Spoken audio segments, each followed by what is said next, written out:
Yay! It says you are live. Hooray! Hello. Now the question is, are we buzzy? We're going to do a check because, hello, this is Sheila and Danay. We are doing a go live. Last time the sound was really buzzy. I've done some updates on my computer and we'll do some kind of check on our side. If you do happen to be on, you can let us know if it's buzzy or not. This is me talking so Danay can actually hear. Sounds fine. Keep talking. Yeah, it's just normal. Good. So that check being done, thanks so much for listening this far. If you did, and if you decide to keep on listening, then kudos to you because you're obviously open to whatever is going to happen today. And as turns out to be kind of normal now, we had a topic in mind, and then at the last second, I said, I think I want to talk about something else. So, good. What are we talking about today? Yeah, Danay doesn't really know what we're talking about, but what I wanted to talk about was time. Time, I think, affects people in very different ways. Their perception of time, do they feel they have enough time, not enough time, how long things take, how long before something happens, how quickly something went. And I love that we feel that time is standard. It is what it is. There are 60 seconds in a minute, 60 minutes in an hour, and we just keep going from there. And it's all very objective, and there's really nothing fluid about it. And yet when we actually live, it doesn't feel anything standard at all. No, it's very subjective. Yes, it's like, what do you mean? That was 5 minutes. How could it have been 2 hours? Or, oh my goodness, how could this only have been 6 minutes? Because it feels like 8 hours. And so it's pretty fun to realize that this can be something that you have an awareness of, that it's not standard. And in my opinion, you can change your perception of time. You can stretch it. You can have it go slowly, faster, whatever feels best for you. So that's what we're going to talk about. We are not going to talk for an hour. If you've watched any of our past go lives, sometimes they're 45 minutes to an hour, which I feel is a bit too long. No. And it turns out it works out. I have something to do today. I'm going to go visit my aunt who is 96. She is lovely. She has had a lot of time on the earth, and I really enjoy visiting with her. And so I've also had a lot of time on the earth, but it makes me feel better about my time, looking at her time, to know that I'm actually only about halfway to where she is, and she's not at the end. So there is no end anyway, but I'm nowhere near my end. I promised myself that that's true. So now, why is this maybe a fun, little controversial topic? Is because Danay has a very different aspect of time. And we've been spending some time together recently. And it's come, really clear to me when you are spending time with someone live and in person and not just random calls once in a while, you have an idea of how they treat time. So, Danay, why don't you let our viewers learn a little bit about your version of time?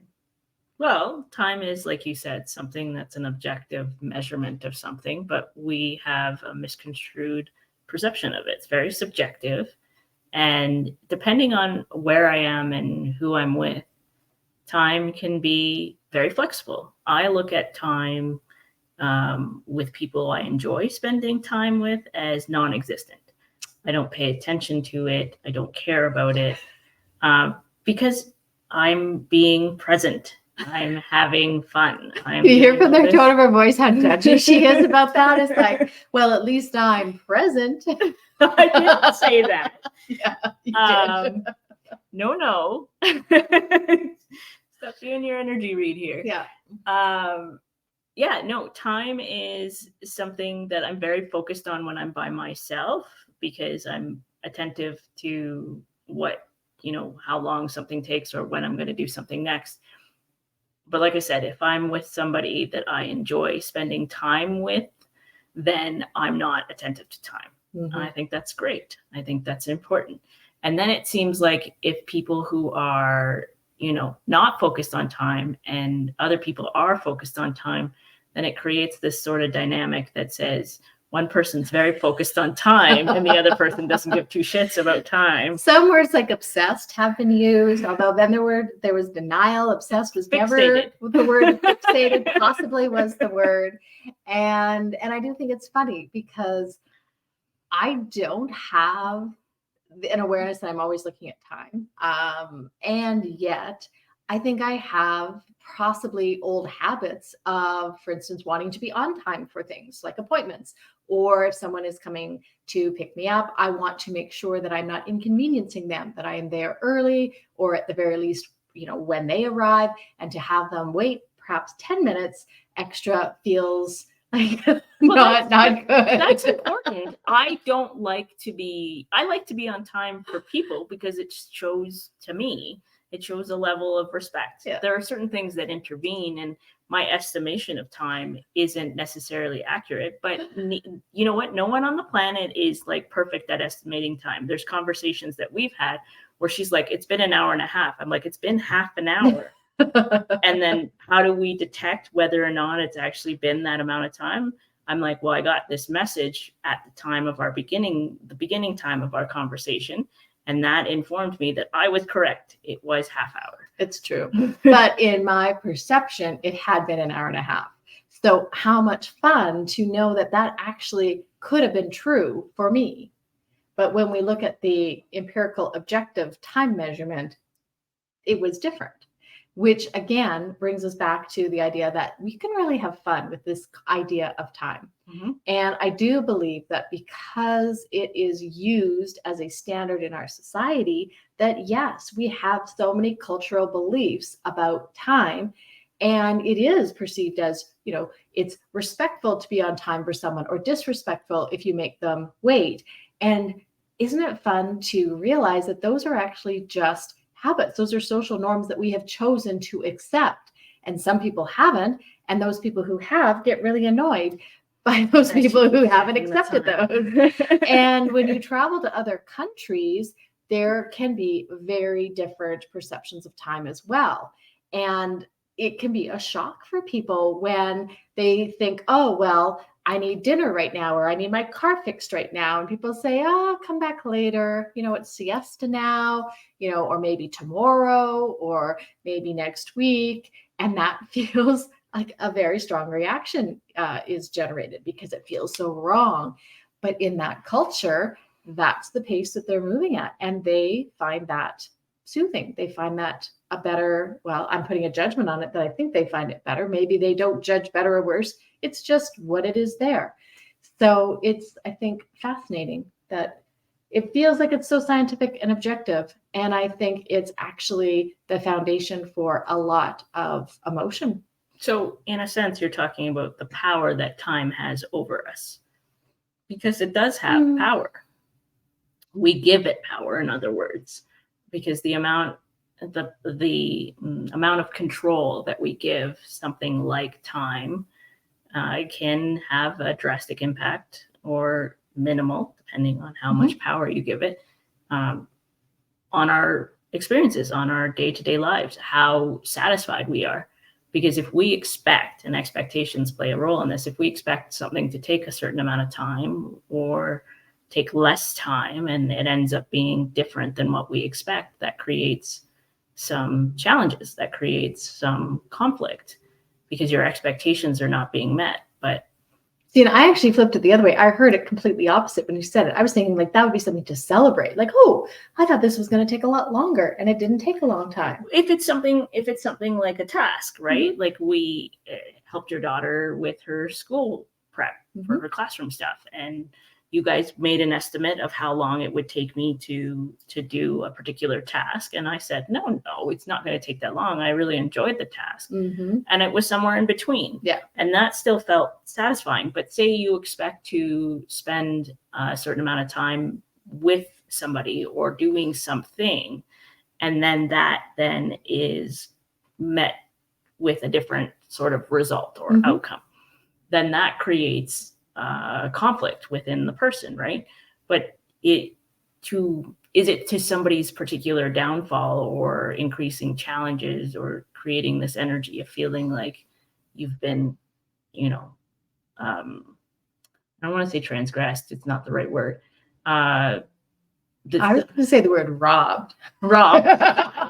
Because that's the energy that I'm feeling, is that like, actually, this has been robbed from me. This time has been stolen from me. And how much fun that we were listening to a conversation this morning that had the analogy of if you feel someone is stealing something from you, the best thing you can do is just give it to them. Is give it to them freely and openly, so that you are not the one carrying that energy of having lost something or having had it taken from you. And I love that you brought that up right now. Yeah. No, but it creates, okay, so let's say it creates this sort of energy. Many people go away for a week at a time or something. They say they go away for vacation or something.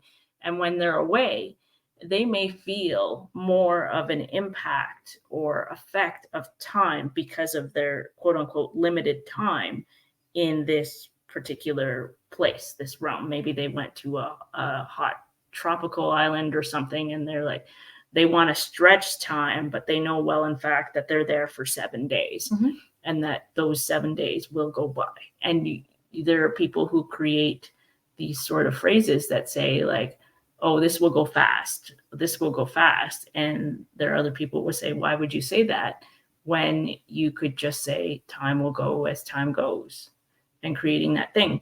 But I think if there's certain activities that somebody wants to do in a particular set of 7 days, if they lived on this tropical island, for say, then you could say that they would not be as constrained by time because they wouldn't have that limitation. So I think it creates that sort of additional power, or giving away of power, having time have more control because of that set limitation. And there are a lot of people who don't like coming back from a vacation. See, I love that whole conversation that you just like what you added there. I'm distracted by the cat who's popping up too. And my experience has been the opposite of that. So often, like when I go away, it feels like it's a week and it feels like it's been 3 months at least. Every day feels like it's a whole week. And I do believe that part of that is because I don't go into that week starting off with the idea of lack of, oh, I only have a week, which I think is a direct result of me having the freedom that I have in my life. You know, when the old days, when I had 2 weeks of vacation a year total, you know, literally 10 work days, I think there was that sense that you really have to hoard it and really squeeze everything you can out of every second that might be called vacation time. Whereas now there is more ease and there is more freedom and there's more feeling of choice. And that I think really lends itself, because when I do go away on these more organized type of trips, it feels so long and I feel so different when I've gotten, like when I return. There is no sense of, oh, I'm sad to leave. It's, wow, I can't believe that was literally only 7 days or 10 days. And I love having that perception. So welcome to anybody who has joined us or still listening. We will be keeping this to be a shorter go live, but if you have any comments, feel free to drop them on whatever platform you're watching, whether it's Danay's YouTube or my Facebook. We would love to know, what do you have in your perception of time? Does it seem to be something that you're lacking? Do you feel like you have an abundance of time? Are you aware when you are stretching it or making things go faster? It's pretty interesting, I think, when we're aware of it. If we're not thinking about it, some people may not give. Well, that's it. Like it might not even matter to you, or you might just feel like, oh well, I'm at the mercy of it. There's nothing I can ever do about it. There's just never enough. That's how I used to be. It's like, there's just never enough. Why would I bother to even think about it? And it's been fun to realize that I do have more power and control over how time enters my life. Yeah. I wonder if you have this perception because of how often you travel and you've gotten used to this idea of being in particular places for a set amount of time. Maybe, but I was aware of it earlier as well. And I mean, even when my kids would go away on school trips, they had like a week in Ottawa, for instance. The school did the program. They had that same experience. Or we went away to a scout camp one year, and it did. Every day felt so long, and it felt like we had been gone for months, and it had only been a week or so. and everyone felt so different. So I do believe, and even my son went on a scout trip to Costa Rica, and when they had been gone, I think, let's just say it was between 7 and 10 days. I don't really remember. And as they walked in to the gates of the airport, all of the parents who were standing there, we were just speechless. Like, what happened? Somehow they were all taller. They were more tan, but they looked taller and more grown up. And my son's personality was completely different afterwards. And I think that was the same for a lot of them. They all had more maturity, and they just had a whole new perspective that you wouldn't have thought possible could have happened in a week. Yeah. So it was pretty amazing. That's fair. So I wonder if it's not based on your frequency of travel, but your attachment to how the experience goes. Possibly. So it's interesting to see the impact, because if you're somebody, I mean, maybe there's a correlation between the amount of travel experiences and the level of attachment, because you're so used to traveling, you're not likely to be more attached. Somebody like me, who travels more lately, but hasn't really traveled a lot in the past, maybe I become more attached to how a particular trip is going to go. And I used to travel at least once a year for conferences while I was doing my PhD. And I would remember having the time of my life with these trips, but then I would not like coming back. I would remember it would be a span of, 5, 6, 7 days maybe. And I'd forget about my own reality and be in that new place, and then come back and being like, it's too soon. So, and then I have been on trips where I'm like, the same amount of time, and I'm like, I need to go home like yesterday. So it just, it depends on how well the trip is going, but also how are you attached to the actual outcome of the trip, maybe. True. So true. Well, I think you hit the nail on the head, because I think almost everything in our life is very closely tied to what outcome do we have in mind, and how attached are we? How much do we think it needs to be this one way or the other? Yeah. Or just super loose and open. And having ideas and desires and wanting something to happen is not bad at all. I think it simply does matter how much do we kind of grip onto needing it to be one way or the other. Yeah, that's fair. So are open to different options. Yeah, it's interesting to see the impact of it. And like I said, when I'm with people that I enjoy being with, then I don't pay attention to time. But I do have in the past had this sort of experience where I would say, okay, I got here, I have 7 days left. Or I would immediately go to the end of the trip in my mind and say, I only have, like, what's it going to be like when I have to leave, and all these things. And it makes no sense to think that way. An analogous way to be thinking is like, you're alive, but oh yeah, one day I'll die. So yeah. You just spend all your time going, I probably wouldn't have done anything before that. So, well, you bring up the experience of having. They want in on the action. We have a guest star on this featuring.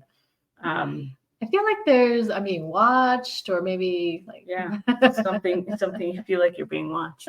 I was thinking to myself about how your expectation of time and your attachment to things automatically have an impact of how well the trip goes and how likely you are to enjoy yourself. So, but if you then think about releasing time, like if I'm somewhere for a lengthy amount of time, I don't care about time, but the closer I get to that trip ending, then I start to notice it, and I start to have more of a limited or lack response to it, rather than something that's, abundant, I guess, in nature. So. Well, I think that is a great segue into a whole other conversation, because by doing that countdown in your mind, all you're doing, you're not doing what you talked about of being present. You're leaping ahead to, but then I'll be gone. Or that'll be over. And well, that's not fun. No. That's why I say it's like living your life and then just saying like, one day I'll die. And it's like, well, we all will. Yeah. But your focus creates your reality, essentially. It does indeed. So What a fabulous phrase to end on. Thank you, Danay. yeah, Your focus no problem. does Create your reality. It does. So Those thoughts. So yeah, thanks for anyone who popped in. Now we're on the replay. Feel free to say hi and any comments that you have access to. And yeah, maybe this will become something bigger, because I think it'd be fun to play with others and have a really good interactive conversation about time and what it feels like for you. yeah, for So sure. wherever you are, have a fantastic Friday weekend coming.